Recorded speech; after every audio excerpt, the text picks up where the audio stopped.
Hello everyone, welcome to our channel. This is Shalini Sharma. कैसे हैं आप सब? Please like, share and subscribe. आज हम पढ़ेंगे क्लास 9 का chapter number 5, natural vegetation and wildlife. जहां तक मुझे पता है, आप लोगों को पता होगा नेचुरल वेजिटेशन और वाइल्ड लाइफ क्या होता है। नेचुरल वेजिटेशन वो चीज है जो नेचुरली ग्रो करती हो, जिसको हमने मतलब कन्वर्ट नहीं किया हो, उनको हम बोलते हैं नेचुरल वेजिटेशन। वो हम फॉरेस्ट में देखते हैं नॉर्मली, या फिर हम घर के बाहर भी देखोगे तो कुछ प्लांट्स ऐसे होते हैं जो अपने आप ही ग्रो कर जाते हैं, जिनको हमने उगाया नहीं होता। कई बार क्या होता है, पीपल का पेड़ होगा, वो आपके पाइपलाइंस में ही उग जाते हैं, नेचुरली उग रहा है, उसको आपने नहीं लगाया था मगर वो नेचुरली ग्रो कर रहा है, तो उसको हम बोलेंगे नेचुरल वेजिटेशन। फिर आता है वाइल्ड लाइफ। वाइल्ड लाइफ में वो सारे एनिमल्स आते हैं जो कि फॉरेस्ट में रहते हैं या आपके आसपास आप देखते हो, जो वाइल्ड हो, उनके बारे में हम पढ़ेंगे। और हम पढ़ेंगे हमारे नेचुरल वेजिटेशन के बारे में। उससे पहले, क्योंकि इंडिया से रिलेटेड है बहुत, तो हम क्या पढ़ेंगे, इंडिया के जो रिसोर्सेज हैं उसके बारे में थोड़ा सा नॉलेज लेते हैं। India is one of the 12th mega bio diversity country of world. Is it great? देखो, 12 जो बायो डायवर्सिटी कंट्रीज है उनमें से एक हमारा इंडिया है। ये इंडिया, अगर हम ये माने कि इंडिया का अभी आफ्टर ब्रिटिश ने जब रूल किया था, देखो आप कनेक्ट करो, एसएसटी के हर सब्जेक्ट को हमें कनेक्ट करना पड़ेगा। हमने हिस्ट्री में पढ़ा था कि कैसे उसकी नेचुरल रिसोर्सेज का उन्होंने क्या किया था, टिम्बर के पेड़ लगाए थे, है ना, और डिफॉरेस्टेशन कर दिया था। हमारे फॉरेस्ट का जो जितना एरिया हम ऑलमोस्ट कवर कर रहे थे इंडिया में, उसको आधे से भी कम कर दिया था उन्होंने टिम्बर के वेजिटेशन कल्टीवेशन के लिए। तो अब आप ये चीज देखिए कि अभी इतना कुछ होने के बाद भी इंडिया जो है 12th मेगा बायोडायवर्सिटी कंट्रीज में से एक है। 47,000 प्लांट स्पीसीज है यहाँ, और 10th पोजीशन ये कैरी करता है पूरे वर्ल्ड में इंडिया। 47,000 प्लांट्स के स्पीशीज सोचो आप। Then 15,000 flowering plants. 15,000 flowering plants है, 6% ऑफ वर्ल्ड। पूरे वर्ल्ड का कितना परसेंट? 6%। बहुत ज्यादा होता है ये। अभी आपको लग रहा है 6% बहुत कम है, मगर वो बहुत अच्छा पोजीशन हम रखते हैं। 90,000 species of animal, rich variety of fish, fresh and marine water में अगर हम देखें तो दोनों में ही रिच वेराइटीज हैं, बहुत बहुत सारी वेराइटीज हैं। एनिमल के देखियो आप स्पीशीज 90,000। यहां सिर्फ इंडिया की बात हो रही है। We are talking about India only, our own country. Huge variety of natural resources. वही बात है, इतना ह्यूज नेचुरल रिसोर्स था, इसीलिए तो इतने अट्रैक्ट हुए थे ब्रिटिशर्स, फॉरेनर्स, इसीलिए इतना कुछ यहाँ पे इतना टाइम रूल करके गए, है ना। सो नाउ ये जो ओवरऑल है, ये सिर्फ ये बता रही हूं मैं कि हम इंडिया के बारे में पढ़ रहे हैं और इंडिया का नेचुरल रिसोर्स का हम कहां स्टैंड करते हैं over the world. Virgin vegetation क्या होती है? देखो, वर्जिन वेजिटेशन एक प्लांट की कम्युनिटी है जो कई बार होता है ना, जैसे हमने देखा हिस्ट्री के चैप्टर्स में कि जो कल्टीवेटेड जितना भी एरिया था, फॉरेस्ट का जितना भी एरिया था, जो कि लोगों ने अभी वो जैसे बोल रहे थे ना कि बहुत वाइल्डनेस है, फॉरेस्ट में अंदर नहीं जा सकते, इसलिए फॉरेस्ट्री को डिफॉरेस्टेशन पे कन्वर्ट कर दो, हटा दो वहां के पेड़ जो यूजलेस है, वहां के यूज नहीं आ रहे, लोग अंदर नहीं जा पा रहे, वो एरिया हम कन्वर्ट करेंगे फैक्ट्रीज में, प्लांट्स में, है ना, सेटअप करेंगे। तो वो जो एरिया वो यूज में नहीं आ रहा था, उसी एरिया को हम बोलेंगे वर्जिन वेजिटेशन। प्लांट की कम्युनिटी है, बट नॉट ऑल। हर तरीके के प्लांट को हम वर्जिन वेजिटेशन का नाम नहीं दे सकते। क्यों? Vegetations which grow naturally without human aid. हमने कोई कुछ भी नहीं किया उसमें, मगर वो नेचुरली ग्रो कर रहे हैं। घर के आगे आप पानी, अगर आप देखोगे मिट्टी है, मिट्टी में आप कभी भी थोड़ा बहुत पानी देते होंगे ना, उस एरिया में ग्रास उग जाती है। क्या वो आपने प्लांट किया था? नहीं, वो आपने कभी प्लांट नहीं किया था, वो ऑटोमेटिकली खुद से ही ग्रो हो रही। बाई चांस कोई पक्षी आ जाता है और कोई बीज उसके मुंह से या उसके पैर से डल जाता है वहां पे, तो क्या होता है कि वो फर्टिलिटी, सॉइल जो है उसी में फर्टिलिटी हो जाती है, और वही जो सीड है वो ग्रो करने लगता है सैंपल्स में, छोटे छोटे पौधों में। ठीक है, तो वही होता है नेचुरल वेजिटेशन। अब आप अपने घर के आगे का मत मानो, आप ये मानो कि हम उस कौन से लेवल पे पढ़ रहे हैं, फॉरेस्ट के लेवल पे पढ़ रहे हैं। ठीक है, तो vegetations which grow naturally without human aid and has been left undisturbed by human के उनके टच में ही नहीं आया, वो जगह ह्यूमन ने कभी देखी नहीं या फिर उसको काटा नहीं या उसको यूज में ही नहीं लिया, उसको हम बोलेंगे virgin vegetation, known as natural vegetation. The another name is natural vegetation. क्यों? क्योंकि वो नेचुरली ग्रो हुआ, हमने उसे नहीं उगाया, हमने कल्टीवेशन नहीं किया। आलू हो गया या ब्रिंजल हो गया या फ्रूट्स हो गया, वो हम कल्टीवेट कर रहे हैं।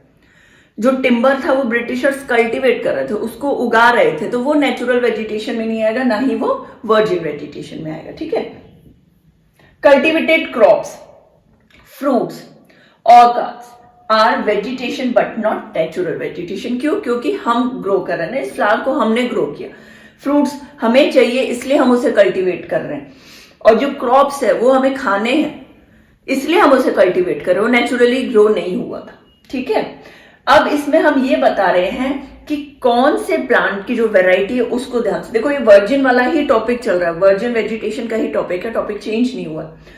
एंडेमिक और इंडिजीनियस। ठीक है। एंडेमिक या इंडिजीनियस में क्या होता है, वो प्लांट जो कि इंडिया में ऑलरेडी है, कहीं से लाए नहीं गए, कहीं से ला के उगाए नहीं गए, या बाई चांस कोई बर्ड आके, और कोई होता ना, जैसे बहुत सारे बर्ड्स हैं जो बाहर से आते हैं फॉरेन कंट्रीज में इंडिया में, तो बाई चांस उनके पैरों में, उनके पंखों में कोई सीड आ गया और यहाँ पे वो कल्टीवेट हो गया, वो ग्रो कर रहा है, तो एक से दूसरा, दूसरे तीसरा, कई सारे प्लांट्स जो है वो ग्रो करते हैं फिर एक ही जगह पे उन्हीं के सीड्स से।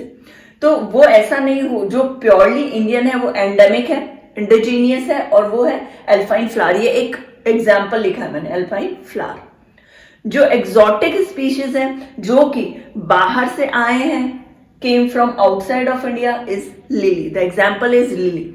लिली इंडिया का प्लांट नहीं। ये दोनों समझ में आ गया, एंडेमिक और एक्सोटिक। ठीक है। एल्पाइन और लिली बहुत डिफरेंस है। एंडेमिक जो इंडिया में ऑलरेडी ग्रो कर रहे हैं सालों से, एक्सोटिक जो कि फॉरेन कंट्रीज से लाए गए। फ्लोरा, फ्लोरा का मतलब होता है प्लांट्स और फौना का मतलब होता है एनिमल्स। फ्लोरा एंड फौना, देखो कंफ्यूज मत होना, काफी सिमिलरिटी है दोनों वर्ड में, फ्लोरा और फौना में, कंफ्यूज मत हो। फ्लोरा तो होते हैं प्लांट्स, होते हैं प्लांट की स्पीशीज, चाहे वो ग्रास हो या फिर कोई भी ग्रीन जो नेचुरल है ना, उससे देखो, ग्रास हो, प्लांट्स हो, ट्रीज हो, सब कुछ फ्लोरा में आएगा। फौना में आएगा हर तरीके के एनिमल्स। ठीक है।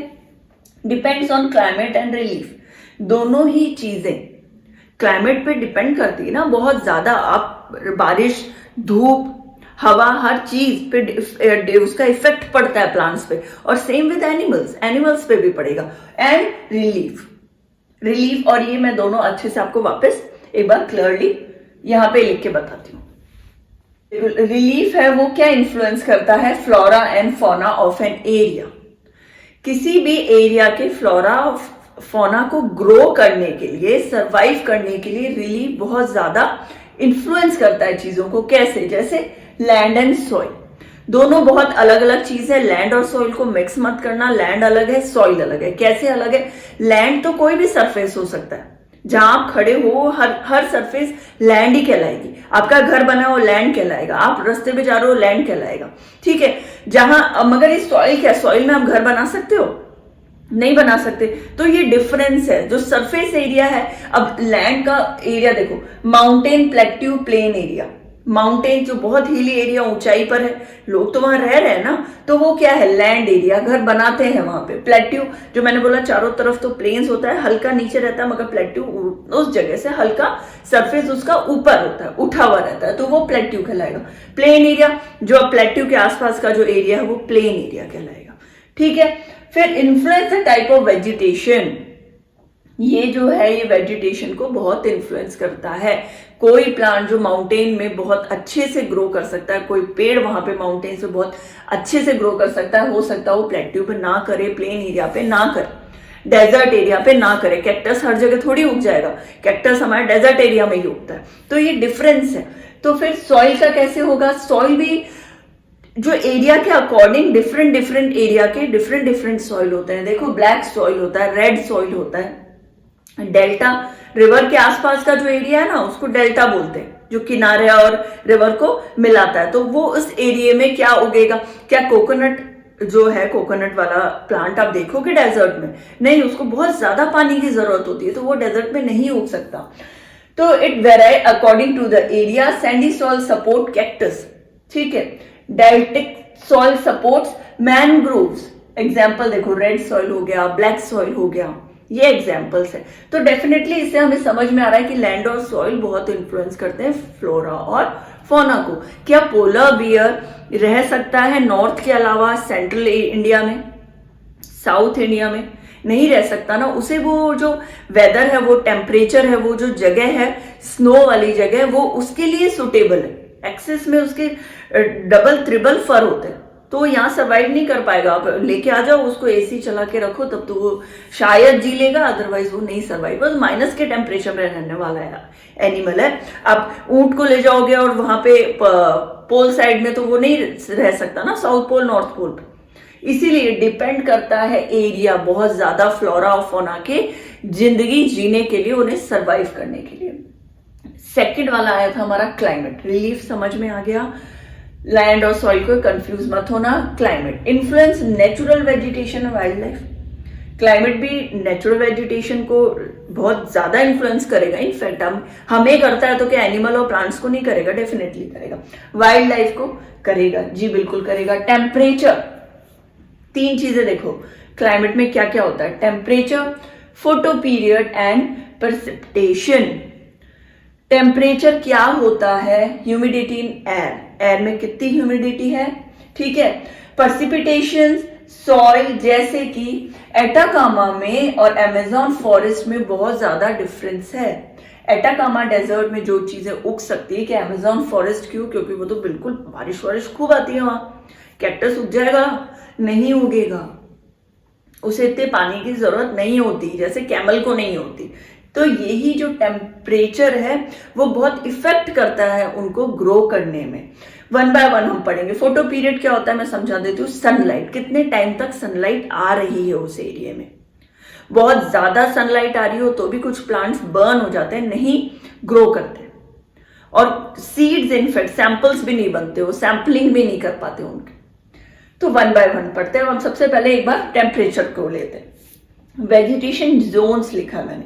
ट्रॉपिकल, सब ट्रॉपिकल, टेम्परेट एंड एल्पाइन. क्या हो रहा है? ट्रॉपिकल कौन सा एरिया? देखो 23 degree north to 23 degree south, basically the central part of world earth का, ठीक है. अबव 24 डिग्री गर्मी रहती है, सही रहता है. मीन टेम्परेचर जनवरी का ले रहे हैं जब बहुत एक्सट्रीम में हर जगह ठंड होती है. तो उस टाइम कितनी ठंड है ये देखो. 18 डिग्री एंड अबव. 18 डिग्री या उससे अबव भी हो सकता है ठंडी. नो फ्रॉस्ट, स्नो नहीं गिरती, बिल्कुल भी नहीं.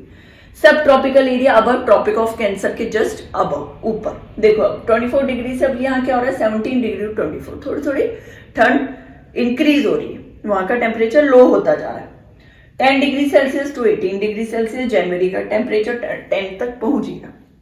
रेयर फ्रॉस्ट, कहीं हुई बर्फ गिरती है, कहीं नहीं गिरती, बहुत हल्की हल्की किसी किसी जगह पे. टेम्परेट में 40 डिग्री टू 60 डिग्री जो है ना हमारा, वो बता रहे. 7 degree Celsius to 17 degree Celsius और कम हो गया. माइनस पे चला गया, -1 डिग्री सेल्सियस टू -10 डिग्री तक चला जाता है. डेफिनेटली माइनस में जाएगा तो फ्रॉस्ट और स्नो होगी ही, स्नोफॉल होगा. एल्पाइन में देखो आप 7 डिग्री सेल्सियस बिलो, ठीक है. साउथ पोल नॉर्थ पोल की बात हो रही है. 7 degree Celsius below, -1 degree Celsius below snow. Definitely वो स्नो कवर्ड एरिया है. तो उन जगहों पे क्या आप नीम पीपल उगा सकते हो? नहीं उगा सकते हम साउथ पोल नॉर्थ पोल में. वो नहीं सरवाइव कर पाएंगे, नहीं जी पाएगा. एक ऊंट वहां नहीं जी पाएगा. जैसे पोलर बेयर रह रहा है वैसे और जानवर वहां नहीं रह पाएंगे. उसका रीजन क्यों? वो टेम्परेचर के लिए वो सुटेबल नहीं है. अब एक चीज है कि मैंने क्लाइमेट में टेम्परेचर, फोटो पीरियड, प्रेसिपिटेशन बताए हैं. ये 3 चीजें हैं जिसका असर होता है नेचुरल वेजिटेशन पे और वाइल्ड लाइफ पे. टेम्परेचर वाला पार्ट इसके पहले वाले पार्ट में है. तो आप प्लीज अगर आपने नहीं देखा है तो पहले सबसे पहले उस वीडियो को जरूर देखिए. Then photo period. Photo period का मतलब है कितनी देर तक वहां सनलाइट आती है, उस एरिया में सनलाइट कितनी देर तक आ रही है. देखो, variation in the amount of sunlight at different places. Her place में ऐसा तो है नहीं कि सूरज एक जगह और जो अपना अर्थ है वो घूम रही है, रोटेट हो रही है, तो हमेशा एक जगह पे पूरा फोकस रहेगा या पूरी सनरेज आ रही होगी। वो जब जब रोटेट होगी तो पीछे वाला कोई डे वाला टाइम होगा, सॉरी नाइट वाला टाइम होगा, आगे वाला डे वाला टाइम होगा, और भी लैटिट्यूड है, एल्टीट्यूड है, पता नहीं कितने सारे रीजंस हैं। देखो, सो variation in the amount of sunlight at different places. ये हमें बात समझ में आ गई कि एक जगह सनलाइट लगातार वही नहीं रहती है, चेंज होती रहती है सनलाइट। एक तो टाइम पीरियड भी चेंज होता है ना, कितनी देर तक रह रही है वो एक उस एरिया में कितनी देर तक वो सनलाइट रह रही है और कितने मंथ तक रह रही है, और उसकी कितनी ज्यादा रेज जो है वो डेंसिटी कितनी है। ठीक है, लैटिट्यूड सबसे पहले देखो, नॉर्थ पोल और साउथ पोल में कितना रहेगा, सबसे कम सनलाइट जाती है वहां पे। क्यों? क्योंकि हमारा जो अर्थ है, जो हमारा वर्ल्ड है, वो थोड़ा सा टिल्टेड, झुका हुआ है, तो हमारा नॉर्थ और साउथ पोल में हमेशा रेस कम जाती है। एल्टीट्यूड का मतलब होता है जैसे एक सरफेस है, तो थोड़ी ऊंचाई पे, मान लीजिए माउंटेन है, हिल्स है, तो वहां पे क्या होगा, रेस सबसे पहले पड़ेगी, और नीचे वाला जो एरिया है, जो सरफेस थोड़ा नीचे है, लो है, वहां पे लेट आएगी सनलाइट। तो इससे भी बहुत ज्यादा फर्क पड़ता है हमारे नेचुरल वेजिटेशन के लिए। ठीक है, देन सीजन, 4 सीजन। अब जैसे कि विंटर हो गया, सनलाइट कम रहती है, हम फील कर सकते हैं। समर में सनलाइट बहुत ज्यादा तेज रहती है। ठीक है, रेनी सीजन हो गया, इनमें बहुत डिफरेंसेस आ जाते हैं सनलाइट के। डे ड्यूरेशन, देखो डे ड्यूरेशन का मतलब है उस टाइम, जैसे कि हम देखें तो हमेशा इक्वेटर वाली जगह वहां पे डे ड्यूरेशन ज्यादा होगा। क्यों? क्योंकि वहां डायरेक्ट सनलाइट आती है, तो वहां पे रातें छोटी और दिन लंबे होंगे।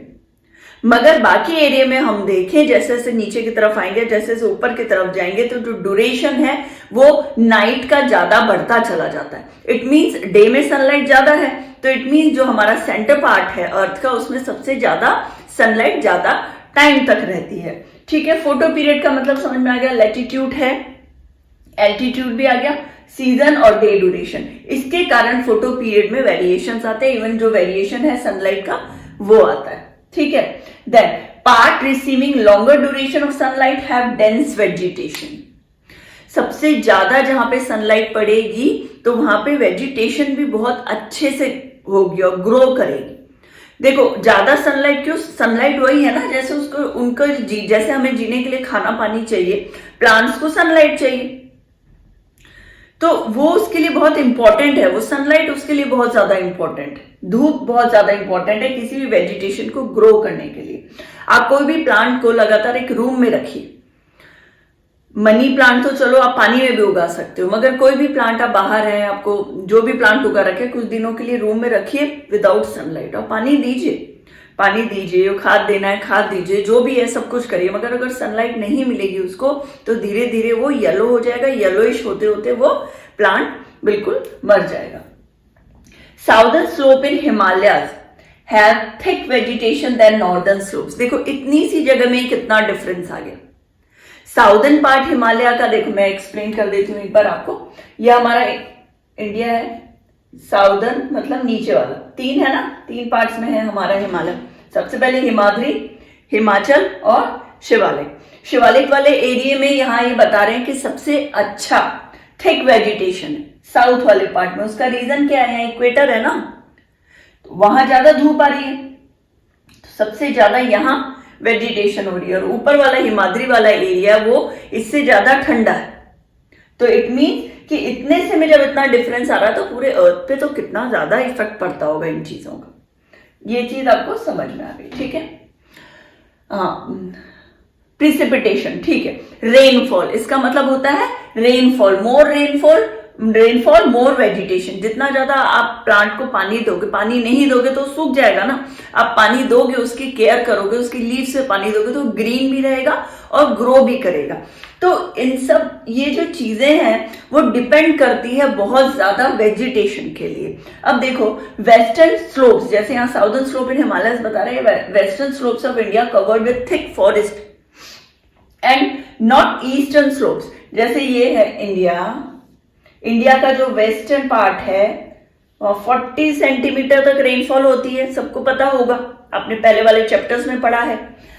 40 सेंटीमीटर की रेनफॉल अगर यहां होती है तो आप ये देखो कि ईस्टर्न जो स्लोप्स हैं उनसे ज्यादा हो रही है, तो यहां सबसे ज्यादा फॉरेस्ट एरिया है, बहुत अच्छा और थिक फॉरेस्ट एरिया है। क्यों? क्योंकि वहां लगातार बारिश होती रही, वहां उनको सनलाइट भी मिल रही है और बारिश भी हो रही है, तो वो जो एरिया है बहुत डेंसली फॉरेस्ट वाला जो एरिया है वो है।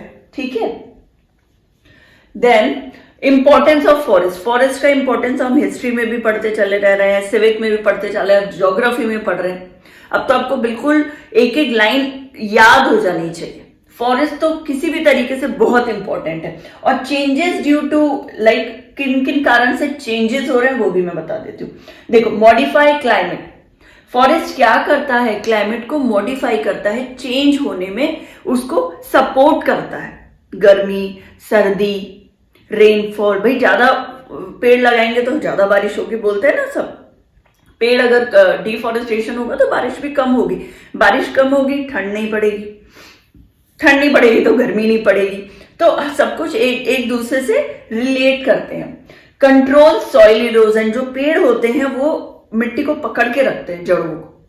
अब जब उसको पकड़ के रखते हैं, आपने वो पेड़ ही उखाड़ दिया तो वो सॉइल इरोजन होगा ना, तो उस चीज को कंट्रोल करता है। सॉइल इरोजन का मतलब पता है ना, मिट्टी वहां से हट जाएगी, मिट्टी जो है कटती चली जाएगी, हटती चली जाएगी। जैसे आप किसी को पकड़ के रखते हो, कोई भी चीज मान लो, आप दो फ्रेंड्स आपस में खेल रहे हो, एक दूसरे को पकड़े हो और भाग रहे हो, तो वो आपका जितना स्ट्रांग रहेगा ना भागते हुए, तो आप जल्दी से गिरोगे नहीं, क्योंकि आप कनेक्टेड हो, आप स्ट्रांगली आपने होल्ड कर रखा है एक दूसरे को। तो उस पेड़ ने भी मिट्टी को, पेड़ों ने भी मिट्टी को होल्ड कर रखा है प्रॉपरली, कि वो हटे नहीं, टूटे नहीं, दरारें नहीं आए, कटे नहीं, है ना। Then regulate stream flow. Stream का फ्लो करने में भी रेगुलेट करता है ये। ठीक है, सपोर्ट करता है इंडस्ट्रीज को। वैसा तो है नहीं इंडस्ट्रीज को खुद चल के फॉरेस्ट जाता है और वहां बैठ जाता है, ऐसा नहीं है। क्यों सपोर्ट करता है? क्योंकि इंडस्ट्री जो एरिया है कितना, एक तो सबसे पहले सबसे ज्यादा एरिया चाहिए इंडस्ट्री के सेटअप के लिए, माइंस के सेटअप के लिए। कौन दे रहा है? फॉरेस्ट एरिया दे रहा है, खाली जमीनें दे रहा है, उनके घर बने हुए वहां तो नहीं कर रही, खड़ी हो रही इंडस्ट्रीज, फॉरेस्ट वाला एरिया। और फिर वहां से कितना सामान आ जाता है, वुड आ जाता है वहां से, बनाने का मिनरल जितना भी सामान है वहां से, उनको फ्रूट्स लाने हैं, प्लांट्स लाने हैं, सेपलिंग्स लानी है उनको, वहां से लीव्स लानी है, मेडिसिन का कितने सारे काम आते हैं। तो इंडस्ट्री में कैसे आप बाय डिफॉल्ट चाहे बोल दो और कैसे भी बोल दो, फॉरेस्ट तो यूज में आता ही है, जो भी है फॉरेस्ट में। Provide livelihood. ठीक है, देखो सीनिक व्यू, लाइवलीहुड, सबको ही बहुत अच्छा लगता है ऐसी जगह पे जाने पर, नेचुरल जहां पे अपन को व्यू आए, कितना अच्छा लगेगा ऐसी सीन देखने में। हम अपने हॉलीडेज वहां पे बिताते हैं, हम वहां जो रहते हैं वहां के लोग वो भी खुश रहते हैं, और हम जाके भी वहां पे हमें बहुत खुशी मिलती है। Shelter to wildlife. Wildlife मतलब जो भी एनिमल वहां रहते हैं उन लोगों के लिए तो एक घर है ना, वो वहां खाने की जगह है, उनका किचन भी वही है, उनके सोने की जगह भी वही है, उनका घर भी वही है। तो कितनी सारी चीजें, कितना इंपॉर्टेंट है फॉरेस्ट। अब देखो, हम ये देख रहे हैं क्यों चेंजेस आ रहे हैं फॉरेस्ट में, क्यों डिफॉरेस्टेशन हो रहा है फॉरेस्ट का। रीजन कल्टीवेशन, एक्सेस में कल्टीवेशन हो रहा है। कल्टीवेशन के लिए जगह चाहिए, तो फार्मर्स किस तरफ जाएंगे? फॉरेस्ट की तरफ। वहां पे जो पेड़ है उनको हटाएंगे, तब वो वहां कुछ कल्टीवेट कर पाएंगे। ठीक है, development of industries. Industry develop हो रही है तो उनको डिफॉरेस्टेशन करना पड़ रहा है, पेड़ों को हटाना पड़ रहा है, पेड़ों को यूज में लेने के लिए भी डिफॉरेस्टेशन करना पड़ रहा है। पेड़ कटेंगे, काटेंगे तभी तो यूज में लेंगे ना हम, ये बेड या अलमीरा जो भी सोफा वगैरह बनता है पेड़ों से, है ना। Urbanisation, overgrazing. लोग जो गांव के लोग हैं, जैसे हम जैसे लोग मान लो, जो हम लोग सिटी में रहते हैं, शहरों में रहते हैं, वो जब उस तरफ जाते, वहां अर्बनाइजेशन मतलब वहां पे लोग रहने चले गए हैं उस एरिया में, उस फॉरेस्ट वाले एरिया में, तो वो भी पेड़ कटिंग करके साफ करके और फिर ही रहेंगे। वहां की डिफॉरेस्टेशन होगा और फिर वहां पे घर बनेगा, फिर वो रहेंगे। ग्रेजिंग के लिए जो कैटल्स को लेके जाते हैं ग्रेज कराने के लिए, तब भी सेम यही प्रॉब्लम होगी। छोटे छोटे पेड़ पौधे, उन्हें तो समझ में नहीं आ रहा हमें क्या खाना है क्या नहीं खाना, वो तो उगते हुए पौधे ही खा लेते हैं ना जो नीचे होता है। तो जब वो उगना स्टार्ट हो रहा है आप तभी उसको खत्म करोगे तो वो बड़ा कैसे होगा।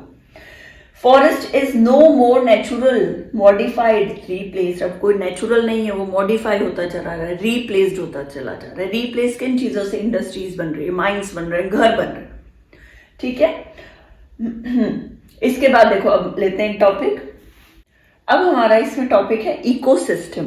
Ecosystem, environment system. इकोसिस्टम से हम क्या समझेंगे? इको मतलब आप ये समझिए इन्वायरमेंट, और इन्वायरमेंट का जो ओवरऑल सिस्टम है वो कैसे चलता है। जैसे एक मशीन होती है ना, मशीन कैसे शुरू होती है? हम स्टार्ट करते हैं, प्लग ऑन करते हैं, फिर वो काम करना स्टार्ट करती है, फिर उसका जो प्रोडक्ट होता है वो बन के निकलता है। सेम वैसे इकोसिस्टम, पूरा एक इकोसिस्टम है जो चलता है, नॉन लिविंग, लिविंग, सबके लिए। वो ये जो इकोसिस्टम है बहुत डिपेंड करता है इन चीजों पे।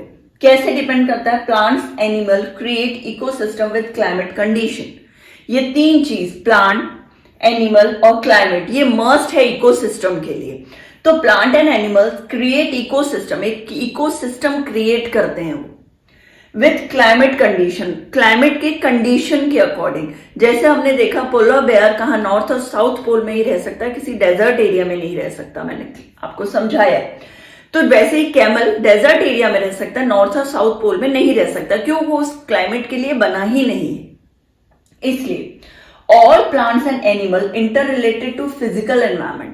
जितने भी प्लांट्स और एनिमल है वो इंटर रिलेटेड है ना एक दूसरे से। हमने जब हम छोटे होंगे तो शायद आपने एक थर्ड या फोर्थ में ही ईवीएस की बुक में एक इकोसिस्टम बना रहता है। कैसे बताया जाता है कि एक छोटा सा इंसेक्ट है, उसको स्नेक ने खाया, स्नेक को ईगल ने खाया, ठीक है, और उस ईगल को किसी फॉक्स ने खाया, और या फिर ईगल नहीं ले आप, रैबिट ले लें, कुछ भी ले लें, रैबिट को फॉक्स ने खाया, फॉक्स को एक लायन ने खाया। तो ये इकोसिस्टम है ना, ये लोग इंटर रिलेटेड है एक दूसरे से। तो ये हर आदमी, हर एनिमल, हर वाइल्ड लाइफ वाला जो वहां रह रहा है, हर प्लांट एक दूसरे से इंटर रिलेटेड है। हम भी तो एक एनिमल है, सोशल एनिमल है हम। वो वाइल्ड लाइफ एनिमल है, वाइल्ड एनिमल है, और हम सोशल एनिमल है। मगर हम काफी इंटर रिलेट करते हैं इन चीजों से। हम भी क्लाइमेट से इंटर रिलेट करते हैं, हम भी एनिमल से इंटर रिलेट करते हैं, प्लांट से करते हैं। तो ये जो पूरा इकोसिस्टम है हम उसको समझना है, ठीक है। All plants and animal interrelated to physical environment. जो भी एनवायरमेंट है उस वक्त वहां का, वो लोग एक दूसरे से इंटर रिलेट करते हैं। अब आप जहां आप देखोगे कि बहुत ज्यादा गर्मी पड़ रही है, बहुत ही भयंकर गर्मी, वहां सिर्फ कैक्टस ही मिल रहा है हमें। उस कैक्टस के आसपास जितने भी, मतलब उस डेजर्ट एरिया में या उस कैक्टस के लिए जितने भी आसपास जितने भी एनिमल होंगे ना, वो उस कैक्टस से ही जो उनका खाना होगा वो उस कैक्टस में ही होगा। ऐसा नहीं है कि वो किसी कोकोनट ट्री को ढूंढेंगे, वो किसी और को ढूंढेंगे, नहीं, बिल्कुल भी। वो वैसा ही खाना वहां खा रहे होंगे। अगर पोलर बेयर है वहां पे, अगर वो नहीं मिलता, उनको पेड़ पौधे नहीं मिलते, तो भगवान ने वैसा ही बनाया है कि वो फिश, वहां पे सी है ना, बहुत ओशियन है, तो वहां फिश ढूंढ के ही खाते हैं। बायोमी, बायोमी का बायो भी बोल सकते हो, बायोमी भी बोल सकते हैं। Large ecosystem on land having distinct type of plant animal. एक बहुत बड़ा एरिया जिसके बारे में बात कर रहा है। बायोमी का मतलब आप इसको थोड़ा स्टार भी कर लेना, लार्ज, ये फिल इन द ब्लैंक्स में बहुत ज्यादा आता है। Large ecosystem land having distinct type of plant and animal is called, ऐसे करके आता है मोस्टली।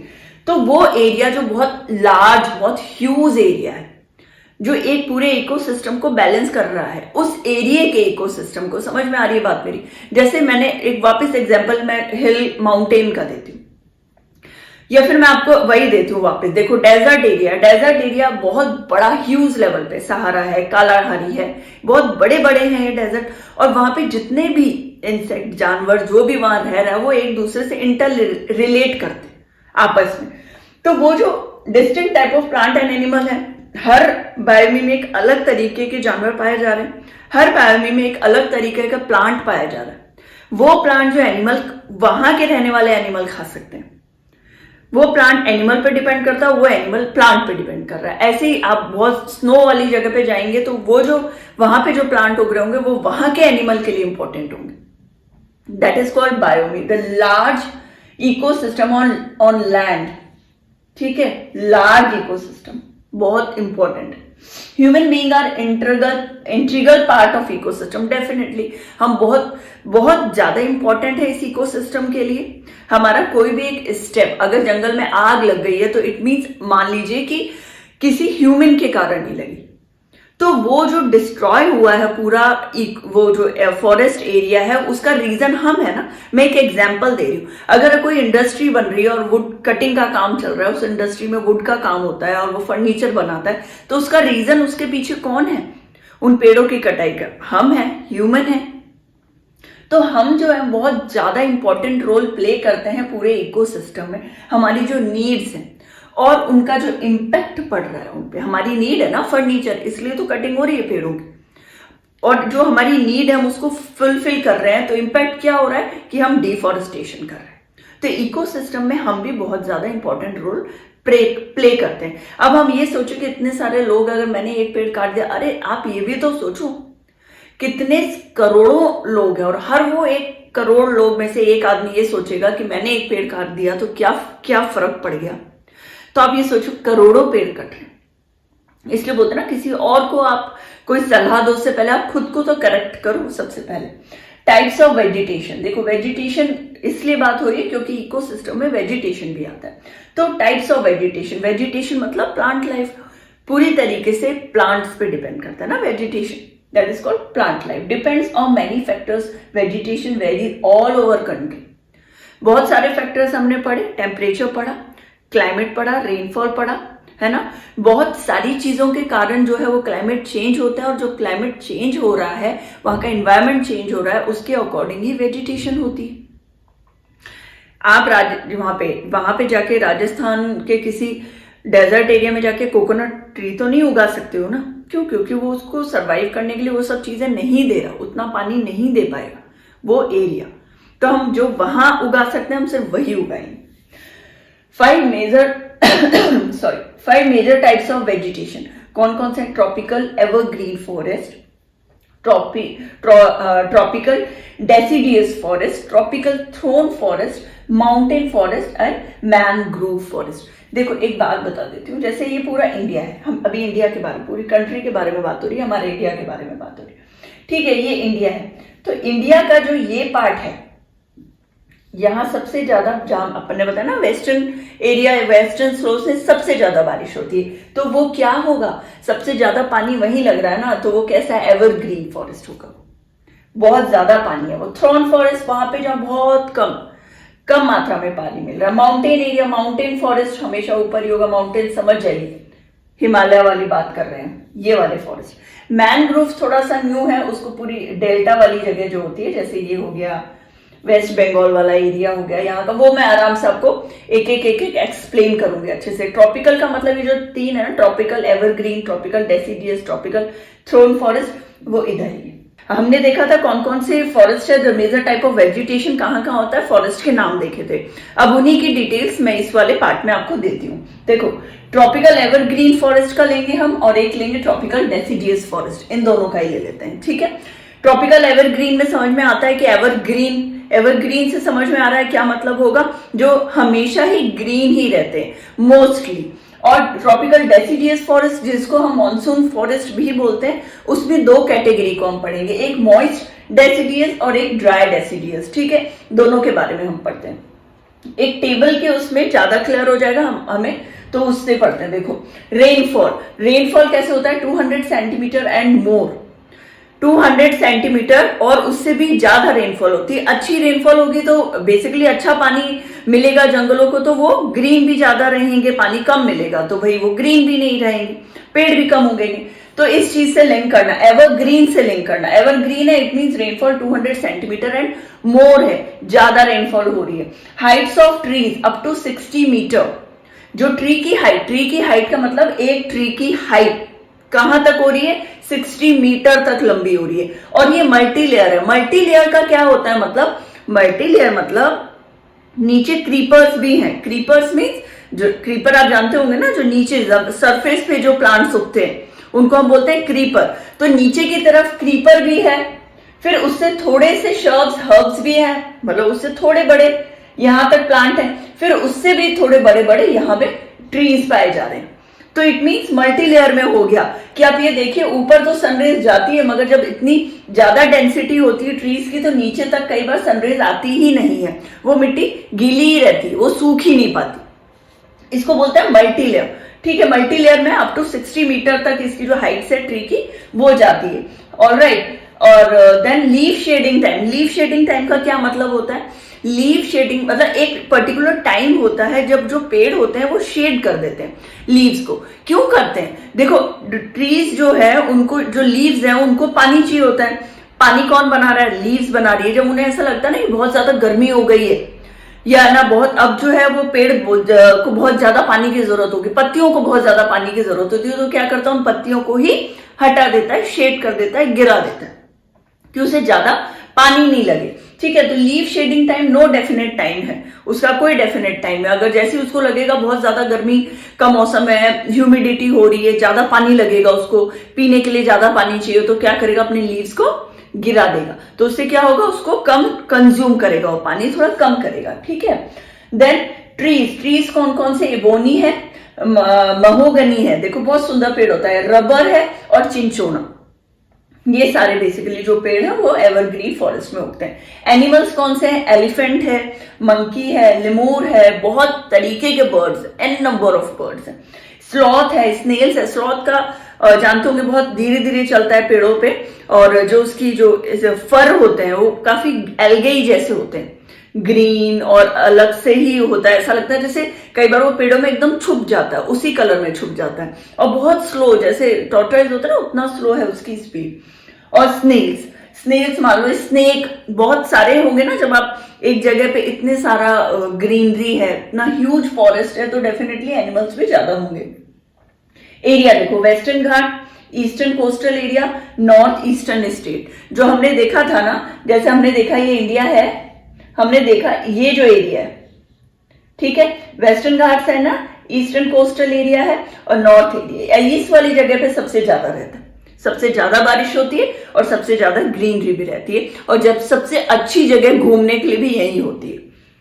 ठीक है, फिर हम देखते हैं tropical deciduous forest, monsoon forest बोलते हैं इसको। दो कैटेगरीज में डिवाइड कर दिया गया, मॉइस्ट और dry. Moist 100 to 200 centimetre, moist का मतलब जो बारिश का जो लेवल है वो ड्राई से थोड़ा ज्यादा होता है, और ड्राई वाले में 70 to 100 सेंटीमीटर।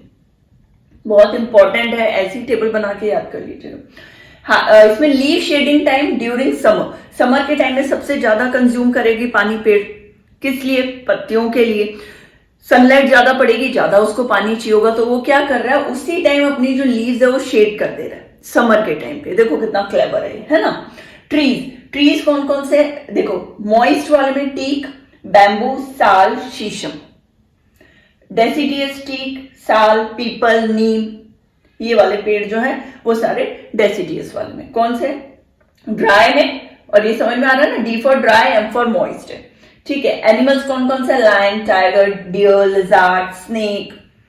देखो मोस्टली सेम है एनिमल्स में, ज्यादा कंफ्यूज मत हो। कुछ एक एनिमल होंगे जो थोड़े थोड़े चेंज होंगे, बस उस पे जब आप रीड करो या नोट्स बनाओ तो अब एक सर्कल कर लेना। जैसे स्लॉथ यहां नहीं है, स्लॉथ वहीं है, तो उसको सर्कल कर लेना, जो आपको उस टेबल में याद रहे कि स्लॉथ इस वाले टेबल में मैंने लिखा था, और लिख लोगे, सर्कल कर लोगे, तो इमेज हमेशा बनी रहेगी। एरिया देखो, एरिया, हाँ एरिया ले लेते हैं हम। पहले मॉइस्ट वाला लेते हैं, north eastern foothills of Himalayas. North eastern मतलब नॉर्थ और ये ईस्ट की तरफ, foothills of Himalayas. Chhattisgarh, western Ghat, ठीक है, वेस्टर्न वाला, वेस्ट एरिया, ठीक है। देन ड्राई वाले में पेनिनसुलर प्लेट्यू, बिहार, यूपी। कहाँ है पेनिनसुलर प्लेट्यू? यहाँ है, साउथ में थोड़ा, इस जगह पे, और बिहार, यूपी सब आसपास है। तो यहाँ कौन से हमारा फॉरेस्ट मिला? Tropical deciduous forest. टेबल बनाइए, उसे याद करिए। नेक्स्ट वाला फॉरेस्ट लेते हैं, अब रुको। अब जो हम ले रहे हैं वो फॉरेस्ट लेते हैं थॉर्न फॉरेस्ट और माउंटेन फॉरेस्ट, ठीक है। इसमें क्या होगा? थॉर्न फॉरेस्ट से समझ में आ रहा है, थॉर्न मतलब जहां कांटे हो, कांटे वाला एरिया मतलब डेजर्ट का एरिया। अगर आप डेजर्ट वाले एरिया में रहते हैं तो आप समझ गए होंगे कि मैं किन कांटों की बात कर रही हूँ, कैक्टस की बात कर रही हूँ, है ना।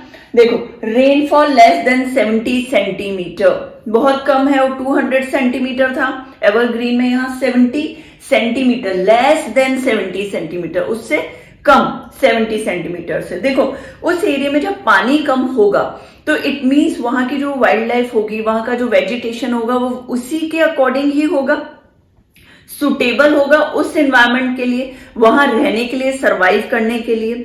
अब आप किसी ऐसे एनिमल को, एनिमल भी छोड़ो, ऐसे ह्यूमन बीइंग को आप मान लो जो नॉर्थ में अपनी लाइफ पूरी वहां पे 12, 15, 20 साल रह चुके हैं, उन्हें अचानक से आप बोलोगे कि आप ऐसे एरिया में आओ जहां एक्सेस में गर्मी है, तो वो इतनी जल्दी वहां एडजस्ट नहीं हो पाएंगे। उसके बहुत सारे रीजंस है। क्यों? उसको जो वेदर है जो सालों से वहां पे है और जिस एटमॉस्फेयर में वो रह रहा है वो उसी के लिए बहुत हैबिचुअल हो चुका है। अब एकदम से उसको चेंज करना बहुत मुश्किल होगा। देखो अपने हिस्ट्री में जैसे हमने पढ़ा था, माउंटेन वाले एरिया में गुजर, बकलवाल, वो जो क्या कर रहे थे, एक जगह से दूसरी जगह शिफ्ट हो रहे थे, मूवमेंट कर रहे थे कल्टीवेशन के लिए, उसका भी पूरा इसमें हम पढ़ेंगे माउंटेन फॉरेस्ट में। माउंटेन की बात कर रहे थे, वहां लिंक करो चीजों को, याद करो चीजों को, जो आप नोट्स बनाते हो वहां लिंक करो, रेड अंडरलाइन करो, जिससे चीजें आपकी जो पिक्चर है वो बन जाएगी और वो पिक्चर फिर आप वो भूलोगे नहीं। आप कलरफुल कर देते हो तो आपको बहुत ज्यादा याद रहती है वो चीजें। देखो यहां पढ़ेंगे हम क्या, बकरवाल है ना, गुजर के बारे में, कहा माउंटेन फॉरेस्ट में, जो कि हमने वहां पढ़ा था हिल्स और माउंटेन वाले में हिस्ट्री। देखो thorn forest rainfall less than 70 centimetre, 70 centimetre से कम है तभी वहां का जो एनिमल हो गए, ट्री हो गए, वैसे ही होंगे। देखो अब जैसे एकेशियस है, पाम है, कैक्टस है, यूफोरबियस है, ये कैसे प्लांट्स हैं? ये सारे वैसे प्लांट्स हैं जिनकी जो इनके जो लीव्स हैं वो बहुत मोटी होती है, बहुत ज्यादा थिक होती है, जिससे क्या होता है कि आप देखो कैक्टस का देखोगे तो ऊपर वाला हिस्सा जो लीफ का होगा थोड़ा ग्रीसी सा होगा, जिससे क्या होगा, वेपरेट नहीं होगा, उसका पानी नहीं निकलेगा, और पानी नहीं निकलेगा तो उसको पानी की कम जरूरत पड़ेगी इसीलिए। और ये थोड़े थॉर्न्स होते हैं, थोड़े नहीं अच्छे खासे थॉर्नी होते हैं ये। क्यों? कोई एनिमल उसको खा ना पाए, कोई एनिमल उसको खा नहीं पाएगा तो एक तो जल्दी जल्दी ग्रो करने की उसको जरूरत नहीं पड़ेगी, पानी की जरूरत नहीं पड़ेगी, इसलिए। और बेसिकली और भी बहुत चीजें हैं, देखो इसमें बताती हूं मैं। जैसे vegetation is adaptive to area, वो जो वेजिटेशन है उसने अपने आप को अडेप्ट कर लिया है उस एरिया के, उस एटमॉस्फेयर में। कैसे? लॉन्ग होती है रूट्स बहुत ज्यादा लॉन्ग होती है। क्यों? क्योंकि अंदर की तरफ ज्यादा मॉइस्ट रहेगा और ज्यादा पानी मिलेगा ना उनको, इसलिए नीचे की तरफ, और जल्दी से वो टूटेंगे नहीं क्योंकि हवा बहुत तेज चलती, लू चलती। Leaves are thick and small, thick भी होगी और स्मॉल भी होगी, जैसे बबूल की होती है। एक खेजड़ी का पेड़ आप बहुत देखोगे राजस्थान वाले एरिया में, उसकी लीव्स इतनी इतनी सी होती है और पूरे पेड़ में बहुत थ्रॉन होते हैं, बहुत ज्यादा कांटे होते हैं कि जल्दी से कोई एनिमल उसको खा ना पाए। इसलिए एनिमल्स, रैबिट हो गया, रैट, माइस, लायन, टाइगर, वाइल्ड एस एक डोंकी होता है ना, गधे, उसका ही एक कैटेगरी है। और कैमल, ये क्या, देखो कैमल क्यों बोलते हैं हम शिप ऑफ डेजर्ट, उसके जो पंजे होते हैं ना, जो पैर, वो इतने जैसे गाय के हो गए ऐसे नहीं होते खुर, उसके बहुत एक तो फ्लफी होते हैं, बिल्कुल गद्देदार, और इतने चौड़े होते हैं जिससे क्या होगा, वो धंसते नहीं है रेत में, और जब वो रेत में नहीं धंसते तो वो इजीली उनपे चल पाता है, बहुत इजीली। रेत पे आप अगर रेत पे चलोगे, स्नो पे भी मान लो चलोगे, तो आपके पैर धंस जाएंगे उस पे। और वहीं आपने बूट्स पहन लिया, ये चौड़े वाले जूते पहन लिए, तो उससे क्या फर्क पड़ेगा, धंसेंगे नहीं पैर। नेक्स्ट है इसमें area, north west Gujarat, Rajasthan, Madhya Pradesh, Uttar Pradesh, Chhattisgarh. North west, north और वेस्टर्न एरिया, गुजरात राजस्थान वाला एरिया, मध्य प्रदेश, यूपी, छत्तीसगढ़, ये सब एरिया कौन सा वाला है, अपना थॉर्न फॉरेस्ट का एरिया है। देन माउंटेन फॉरेस्ट जो कि माउंटेन वाले एरिया में, ऊपर वाले एरिया में, नॉर्थ कंट्री के, हमारी कंट्री के नॉर्थ एरिया में। Wet temperature forest at height क्या है, इसको आप छोड़ दीजिएगा इस टेबल को, यहां पे हम पढ़ रहे हैं। वेट टेम्परेचर फॉरेस्ट, हाइट क्या है इनकी, 1000 to 2000 मीटर्स, ठीक है। ओक, चेस्टनट, ब्रॉड लीफ होगी, चौड़ी चौड़ी लीव्स होगी। और इस यहां पे आप देखोगे तो मोस्टली पेड़, ये क्रिसमस ट्री होता है ना, ऐसा होता है। क्यों? जब स्नो आए तो वो यहां रुकती नहीं है, पेड़ों पे जमती नहीं है, पेड़ को खराब नहीं करती, वो नीचे फिसल जाती है। ये रीजन है कि वहां के मोस्टली पेड़ इस शेप के होते हैं। हाइट होती है 1000 to 2000 metres, oak, chestnut, broad leaves होंगे। टेम्परेट फॉरेस्ट, वेट और टेम्परेट दो है कैटेगरीज। टेम्परेट फॉरेस्ट में हाइट क्या होगा 1500 to 3000 मीटर्स इन फॉरेस्ट में, ठीक है।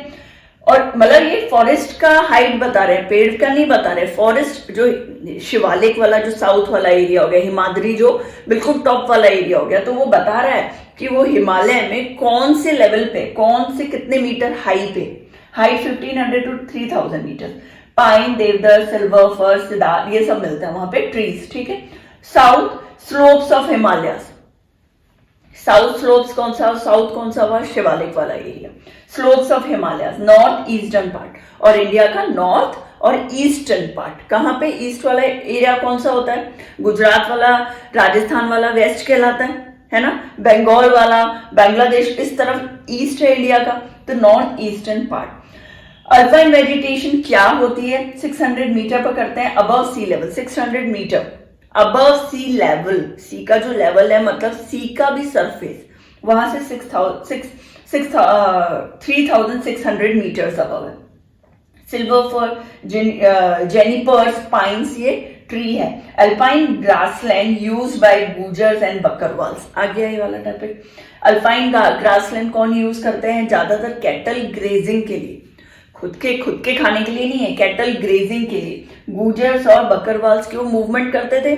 ध्यान है शिवालिक की पहाड़ियां जो नीचे वाला एरिया है वहां है, जब कौन से टाइम पीरियड में जब भी रेनफॉल हो रहा है तो वो क्रॉप्स ग्रो करके आ रहे थे, जो नॉर्थ एरिया था ग्रो करके वापस आ जाते थे। बहुत ज्यादा ठंडी पड़ रही थी तो शिवालिक वाले एरिया में आ रहे, कैटल ग्रेज करा रहे।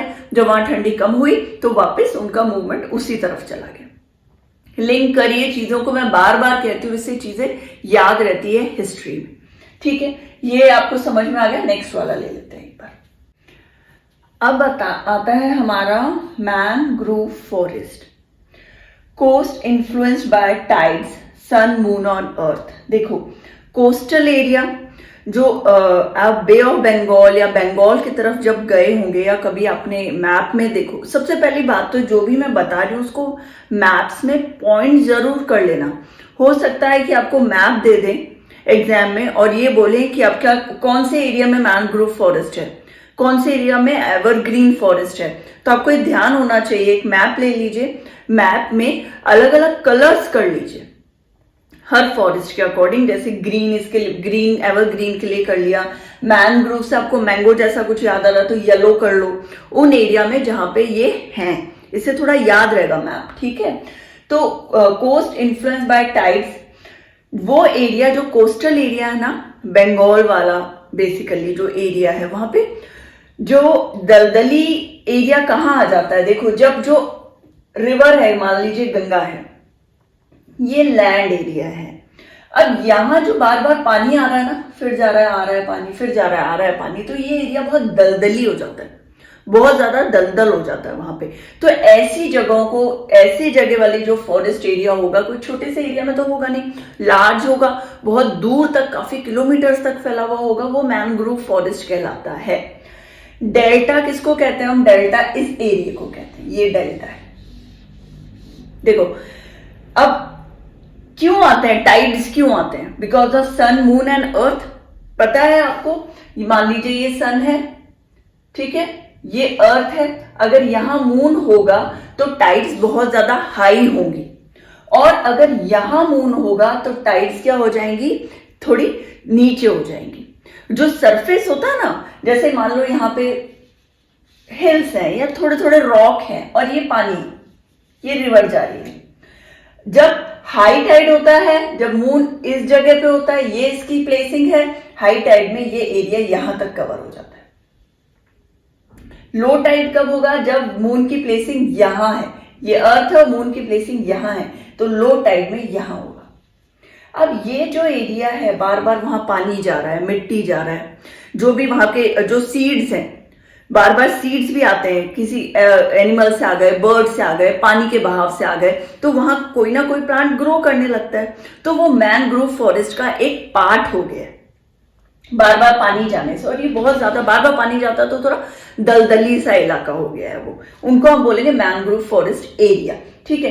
टाइड्स के कारण होता है। और इन्फ्लुएंस कौन करता है इन टाइड्स को? सन करते हैं, मून करता है और अर्थ करता है। इनकी पोजीशन, इनकी प्लेसिंग करती है बेसिकली। Vegetation need mud. ये जो मैनग्रोव फॉरेस्ट है उसको बहुत ज्यादा मड चाहिए, मड है ना, कीचड़ का दासा। तो वो मड वहीं मिलेगा, डेजर्ट में मिलेगा नहीं, माउंटेन में मिलेगा नहीं, वहीं मिलेगा जहां पे रिवर फ्लो कर रही हो।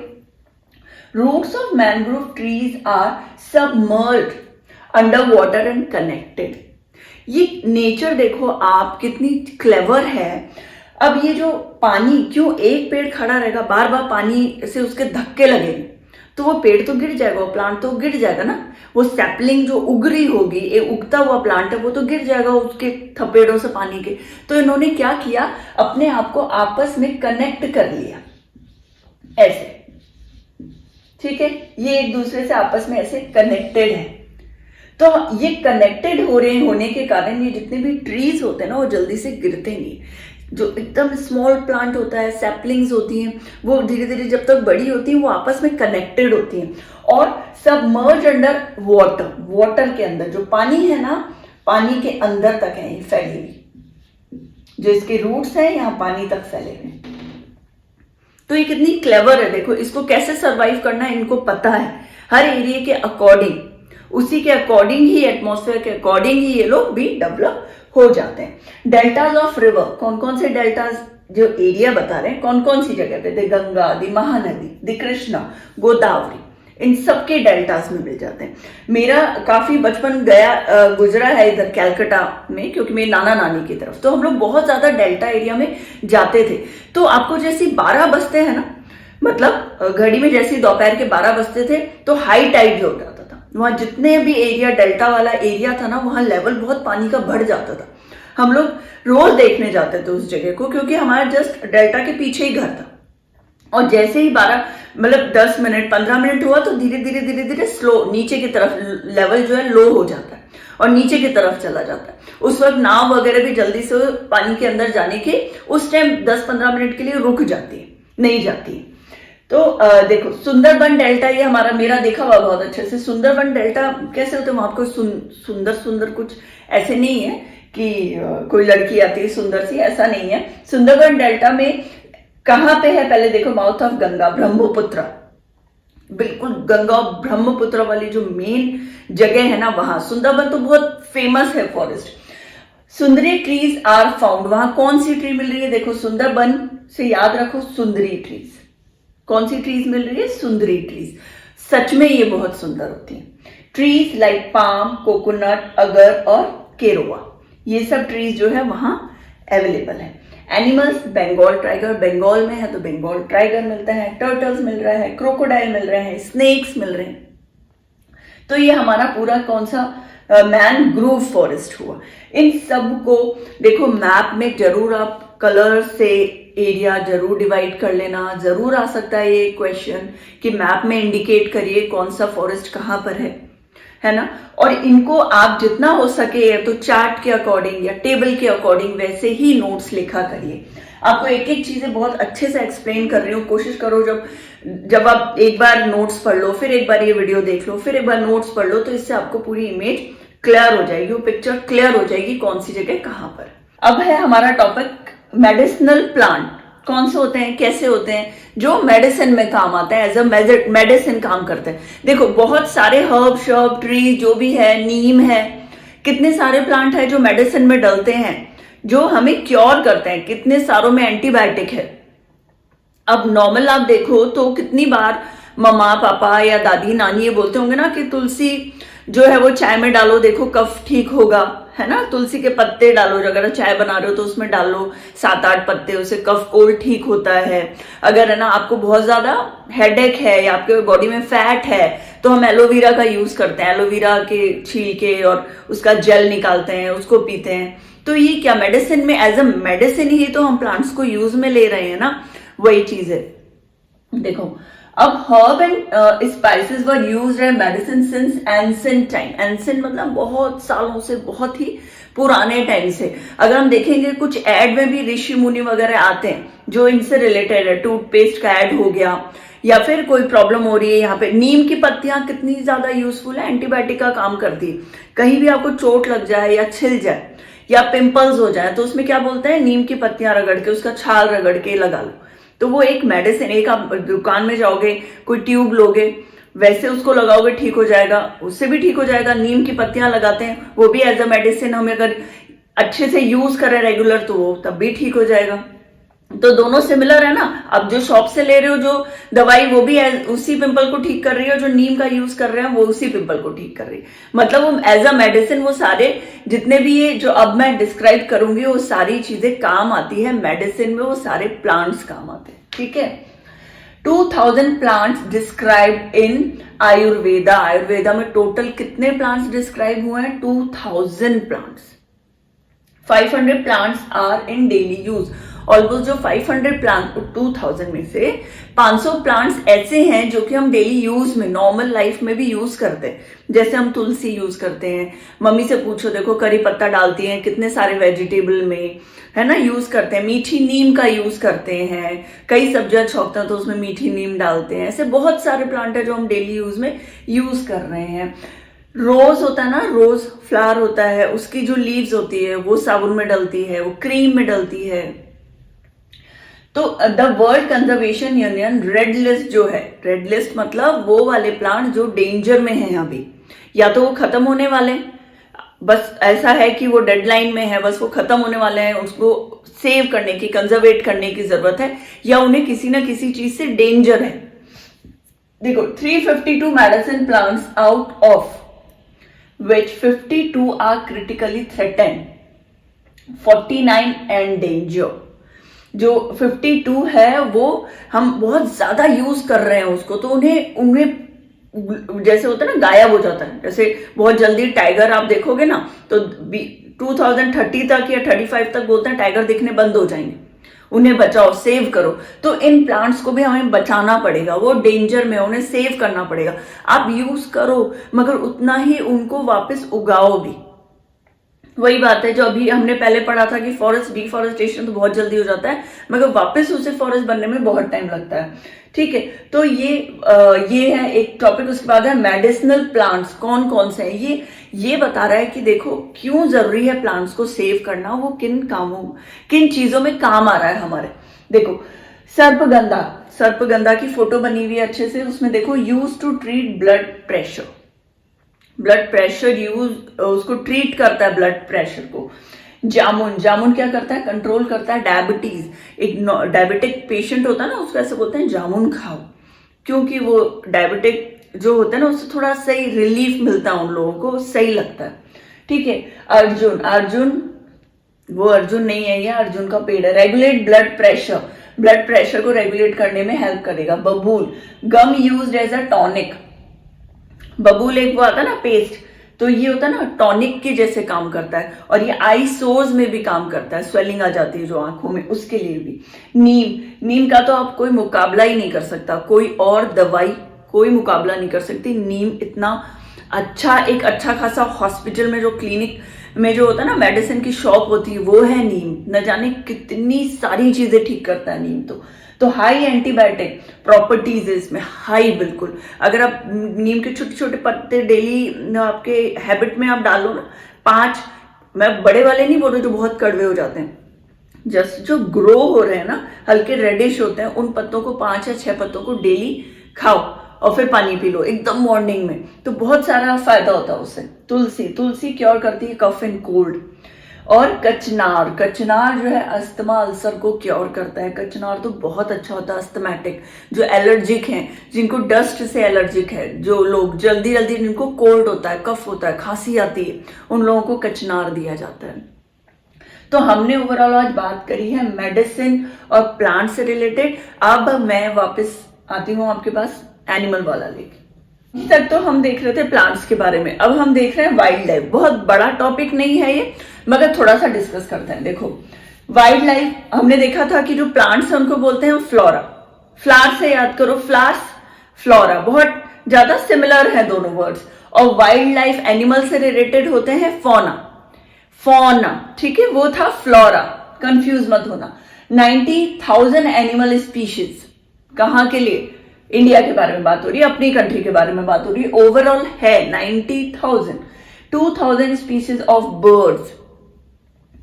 एनिमल का 90,000, बर्ड्स का 2,000, total 13% of the world's total.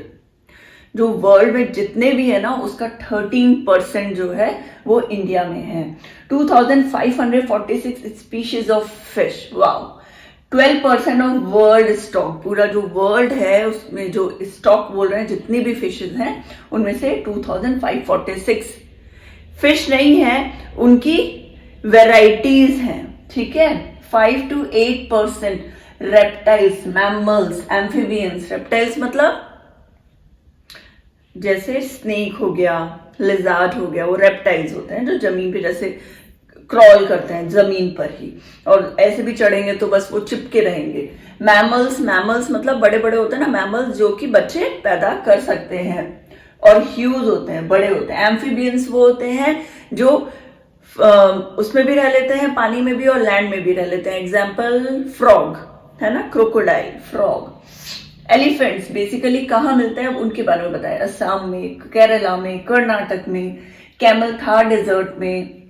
अब ये क्यों मिलता है, देखो मैंने कैमल का बताया था आपको, उसके जो पंजे होते हैं वो धंसते नहीं क्योंकि वो थोड़े बड़े होते हैं, चौड़े होते हैं, गद्देदार होते हैं। राइनोसोरस वन हॉर्न है, वन हॉर्न राइनोसोरस। बंगाल में आपको, वेस्ट बंगाल में सबसे अगर मिलेंगे तो अब तो देखो ये भी बहुत एक्सटेंड होने वाले हैं, बस कुछ ही बचे हैं, वेस्ट बंगाल की तरफ मिलता है। इंडियन बाइसन, नील गाय, नील गाय बोलते हैं ना, blue ox, gazelle, monkey, deer found in India. ये सब तो हम नॉर्मली मंकी बहुत दिखते हैं, डियर और ये नील गाय तो ऐसे दिखते हैं अभी।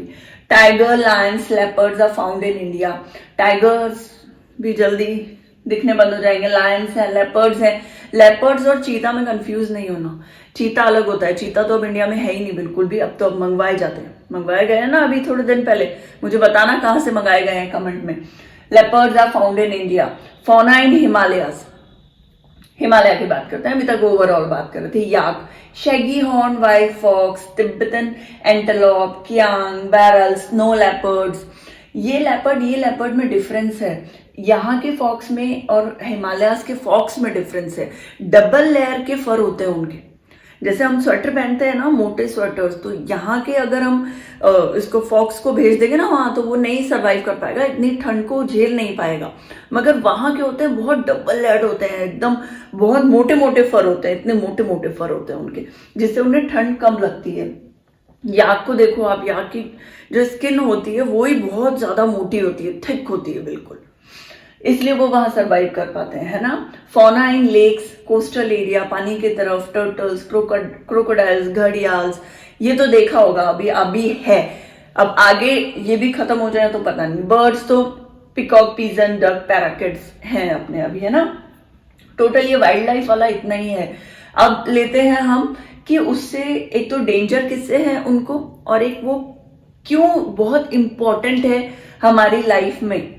फ्लोरा फौना दोनों क्यों इंपॉर्टेंट है डेली यूज के लिए भी और सबके लिए, बताती हूँ।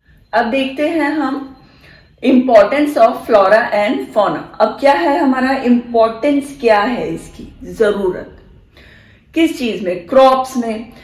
जो भी हम खाना खाते हैं वो कहाँ से आ रहा है, पेड़ों से आ रहा है ना, पेड़ों से, या फिर आप अगर दूध ले रहे हैं, आप छाछ, घी, किससे आ रहा है, एनिमल प्रोवाइड कर रहे हैं, आप तभी जी पा रहे हो जब आप खाना खा पा रहे हो, पानी पी पा रहे हो, दूध पी पा रहे हो, है ना। तो कितनी ये सब चीजें इंपॉर्टेंट है आपके। रोज आप सुबह उठते हैं, आप जब तक सोते हैं, तो आप ये देखिए कि आप एनिमल और प्लांट से कितनी चीजें लेते हैं, तब आप पूरी लाइफ निकाल पाते हो, सुबह से शाम काट पाते हो, पूरी लाइफ काट पाते हो। तो ये तो आप कुछ भी करोगे तो उसमें कहीं ना कहीं इनकी जरूरत हमें पड़ेगी ही पड़ेगी। मेडिसिन में दवाइयां ले रहे हो तो हर एक मेडिसिन किस चीज से बनी हुई है, उनसे ही बनी हुई है, फ्लोरा एंड फौना से। मिल्क का प्रोडक्शन, डेयरी प्रोडक्ट तो कोई भी हो गया, वो कहां से आएगा, जानवरों के दूध से ही बनता है वो, इसलिए वो इंपॉर्टेंट है हमारी लाइफ में। ट्रांसपोर्टेशन देखो, कैमल कार्ट हो गया और ऑक्स कार्ट हो गया, काउ कार्ट हो गया, डंकीज के लिए हो गया, डोंकीज के लिए, हॉर्सेस, सब एज अ कार्ट एक जगह से दूसरी जगह जाने के लिए हम यूज कर रहे हैं। सामान रख के ढो के वो लेके जाते हैं, हमारे ही काम आ रहे हैं वो। फूड हो गए, फिश फूड्स, जो सी मरीन में जो भी जितने भी फूड्स हैं, आजकल तो वो क्रैब रैब और वो सब कुछ ही खाते हैं, तो फिश फूड्स है ना। इंसेक्ट्स हेल्प इन पॉलिनेशन में भी इंसेक्ट्स बहुत काम आते हैं। जो छोटे छोटे इंसेक्ट्स होते हैं ना, फर्टिलिटी के लिए काम आते हैं, सॉइल को फर्टाइल करने के लिए काम आते हैं, बहुत ज्यादा जरूरी।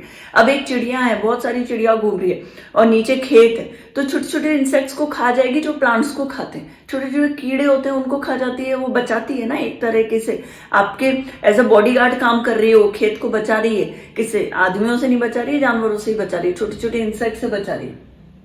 इकोसिस्टम में ये बहुत इंपॉर्टेंट है, पूरे इकोसिस्टम को चलाने के लिए फ्लोरा और फौना बहुत ज्यादा इंपॉर्टेंट है। थ्रेट्स क्या है, क्या प्रॉब्लम आ रही है, भाई हम क्यों पढ़ रहे हैं ये सब चीजें, क्यों जरूरी है कि सिटीजन, हर एक सिटीजन को ये बात जानना कि ये हमारी लाइफ में बहुत इंपॉर्टेंस रखते हैं, इन्हें बचाओ, और इन्हें ये डेंजर क्यों है, किन चीजों से है, ये देखते हैं। ठीक है, अब हम पढ़ रहे हैं थ्रेट्स। एक्सेसिव एक्सप्लॉयटेशन, बहुत ज्यादा यूज करना, एक्सेस में यूज करना। धीरे धीरे अब जो लेदर बनता है या उनकी ना लेपर्ड, चीता, इनकी स्किन यूज में आ रही है। अब पहले के लोग तो क्या करते थे, स्किन निकाल के एज अ डेकोरेशन लगा लेते थे दीवारों पे। फिर अब उनके लेदर के जूते, लेदर की बैग, लेदर के जैकेट्स, कितना कुछ बनता है लेदर से। तो क्या अभी उनको मार के तो बनाएंगे, जिंदा तो रह नहीं सकते, स्किन उतार देंगे तो वो ऐसे मरते चले जा रहे हैं, तो वो गायब होते जा रहे हैं, कम होती जा रही है उनकी, है ना, population. 1300 species of plant are endangered. और एनिमल में देखो, डोडो, डोडो एक तरह का वो था, बर्ड हुआ करता था, कहीं भी नहीं दिखता, देखना गूगल पे सर्च करो, पिंक हैड डक, इतनी प्यारी पिंक कलर की डक है, पूरे ऊपर यहाँ तक गर्दन तक पिंक होती है, पीछे वो एज अ डक, पूरी डक लगती है। डोडो भी बड़ा अच्छा सा वो था बर्ड, इसको भी एज वो डक जैसा ही लगता है, वो भी अब खत्म हो गया। 20 प्लांट एक्सटेंट, 20 जो प्लांट्स की स्पीशीज हैं वो एक्सटेंट हो चुके हैं, गायब हो चुके हैं, दिखते ही नहीं है। हंटिंग, बहुत ज्यादा हंट करना।